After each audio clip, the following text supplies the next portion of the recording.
សួស្តីបងប្អូនទាំងអស់គ្នាចាអង្គុយមួយថ្ងៃហើយបងប្អូនអើយនៅគាត់ដឹងថាធ្វើម្ហូបអីឯងគុំតែបានកូនស្រីគាត់ប្រាប់ថាម៉ាក់ខ្ញុំចង់ញ៉ាំមាន់អូអញ្ចឹងគាត់នឹកឃើញថាអញ្ចឹងថ្ងៃនេះ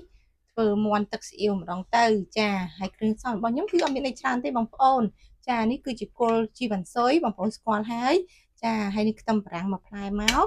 ខ្ទឹមសបកសបកហើយមកហើយនេះគឺជាខ្ញីបងប្អូនហាន់ផ្ទះស្ដើងៗមកគឺដើម្បីយើងយកទៅធ្វើជាមួយនឹងទឹកស៊ីអ៊ីវយើងណាចាហើយនឹងមាន់មួយចំហៀងមកបានហើយបងប្អូនគ្នាច្រើនយើងដាក់មាន់មួយអីអញ្ចឹងទៅណាតាមសមាជិករបស់យើងចាអញ្ចឹងឥឡូវយើងមានគ្រឿងផ្សំអស់ហើយអញ្ចឹងឥឡូវយើងទៅមើលពីវិធីធ្វើអស់គ្នាចាឥឡូវនេះយើងយកមាន់យើងនេះមកប្រឡាក់អំបិលបន្តិចមកបងប្អូនចាដើម្បីឲ្យមានជាតិណា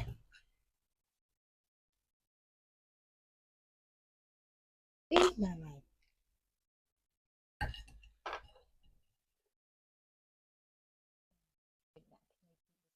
ហើយដើម្បីឲ្យវាឈ្ងុយ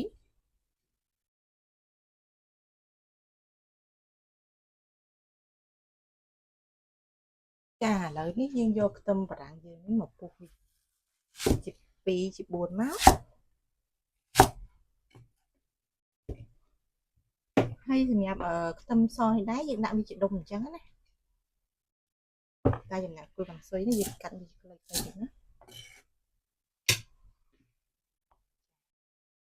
ចាឥឡូវមើលតែ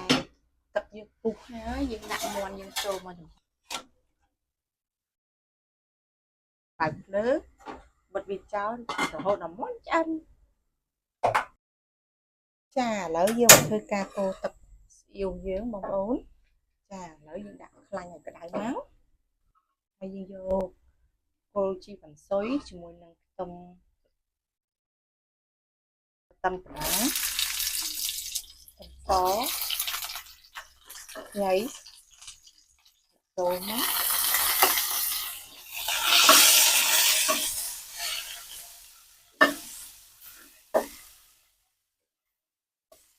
ឲ្យភ្លើងបន្តិច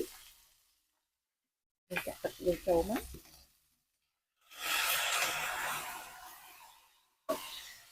ចំពោះទឹកស្អៀវនេះដែរបងប្អូនប្រើទឹកស្អៀវណាក៏បានដែរណា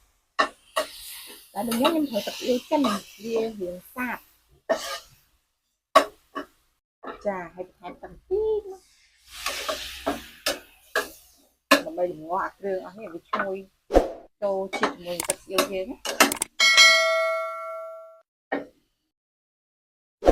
បងប្អូននេះមាន់យើងបានចំហុយឆ្អិនរួចរាល់ហើយចាហើយយើងកាន់ដាក់ចានចឹងមកបន្ទាប់មកយើងយកចាបងប្អូនឥឡូវនេះមាន់ចំហុយទឹកស្អៀវយើងគឺបានរួចរាល់ហើយចា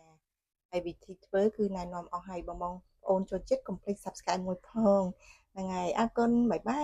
យ